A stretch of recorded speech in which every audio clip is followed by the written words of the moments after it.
Ada bupati saya juga itu, Bu Winarti. Bismillahirrahmanirrahim. Assalamualaikum warahmatullahi wabarakatuh. Selamat pagi dan salam sejahtera untuk kita semua. Pimpinan dan anggota Badan Anggaran yang terhormat, Bapak Ibu dari Asosiasi Pemerintahan Kota dan Kabupaten yang saya hormati. Sejatinya kita dalam membuat undang-undang itu tentu punya tujuan yang ideal. Tidak mungkin suatu undang-undang itu dibuat untuk sebuah kemunduran. Pasti kita akan berpikir ke depan. Apa yang lebih baik dari hari ini, dari tahun ini, dan seterusnya. Nah, tetapi dengan minimnya informasi, ya, kemudian minimnya komunikasi, kadang-kadang, ya, banyak juga yang silap, yang ternyata setelah diimplementasikan di lapangan tidak sesuai dengan yang kita harapkan. Pemerintah pada saat menyampaikan rancangan undang-undang ini ke DPR menyatakan bahwa undang-undang ini akan menjadi salah satu undang-undang monumental dalam memperbaiki kondisi fiskal kita. Dia akan meminimumkan ketimpangan vertikal dan horizontal, meningkatkan kualitas belanja daerah, mengharmonisasikan antara belanja pusat dan daerah, serta memperkuat sistem perpajakan daerah. Inilah yang digaungkan kepada kita. Kemudian, dengan undang-undang ini juga akan ada optimisme untuk peningkatan PAD secara rata-rata nasional sebesar 7,56%, kabupaten akan meningkat 22,72%, kota akan meningkat 16,27%, dan provinsi akan turun 2,05%. Ini sangat ideal. Ini sangat menjanjikan perbaikan, ya, pembangunan di daerah kita.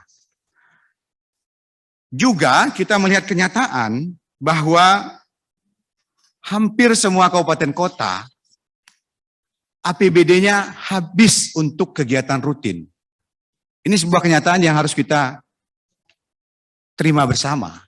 Bahkan mungkin ada yang sampai 60-70% dana APBD-nya terkuras untuk kegiatan rutin, kegiatan administrasi atau kepegawaian. Sehingga untuk membangun pemerintah daerah, ya, sangat memerlukan suntikan dari pusat, baik itu dana alokasi khusus, DED dan lain sebagainya. Oleh karena itulah makanya undang-undang ini, ya, membatasi, ya, belanja pegawai maksimal 30% dengan masa peralihan 5 tahun. Memang ini akan membuat berat Bapak Ibu sekalian. Tetapi kalau kita tidak mulai, sampai kapan model belanja yang 60-70% ini kita alokasikan untuk kegiatan rutin, sementara kalau kita ke daerah, mulai dari gang, jalan desa, jalan kabupaten, jalan provinsi rusak parah.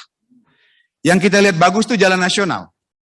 Jalan Trans Sumatera yang saya lewati setiap pulang kampung itu, setahun, tiap tahun dibangun. Tapi jalan provinsi bertahun-tahun tidak dibangun. Kita turun ke dapil, ketemu dengan masyarakat, jalan kabupaten, bahkan gang ditanya kepada anggota DPR RI, bagaimana dengan bangunan ini? Nah, ini tentu jadi persoalan yang harus kita selesaikan bersama.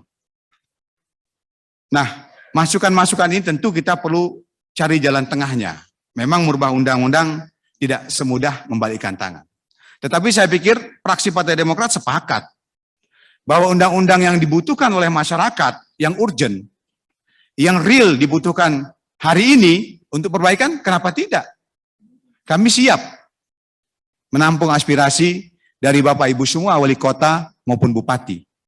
Karena ini juga yang menjadi catatan kami pada saat kami menyetujui Undang-Undang HKPD ini. Kami tahu bahwa tidak ideal, tapi kami sudah mengingatkan pemerintah untuk memikirkan berbagai hal yang menjadi kegelisahan Bapak Ibu semua. Jadi prinsipnya kami siap, ya, siap mendampingi Bapak Ibu untuk melakukan perbaikan.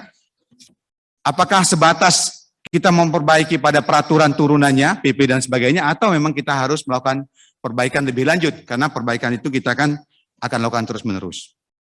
Namun demikian, kami juga menghimbau Bapak Ibu, para bupati dan wali kota yang terhormat, data Kementerian Keuangan menyatakan bahwa pada awal 2022, sebanyak 157 triliun uang masih mengendap di perbankan.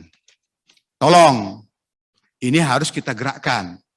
Karena di berbagai daerah, APBD ini kan masih menjadi instrumen utama untuk menggerakkan ekonomi masyarakat. Apalagi di tengah kita masih belum selesai pandemi ini. Jadi kita saling bekerja sama. Keinginan Bapak Ibu semua untuk ditampung aspirasinya, diperjuangkan, bersama-sama tentu kita akan kawal. Tetapi dana-dana mahal, karena ini sebagian besar saya yakin dari hutang kalau kita susur, tolong jangan sampai terlalu lama mengendap di bank, sayang ya dana yang mahal ini kalau tidak segera kita gunakan untuk menggerakkan ekonomi masyarakat. Saya pikir itu Pak Ketua, terima kasih. Wassalamualaikum warahmatullahi wabarakatuh.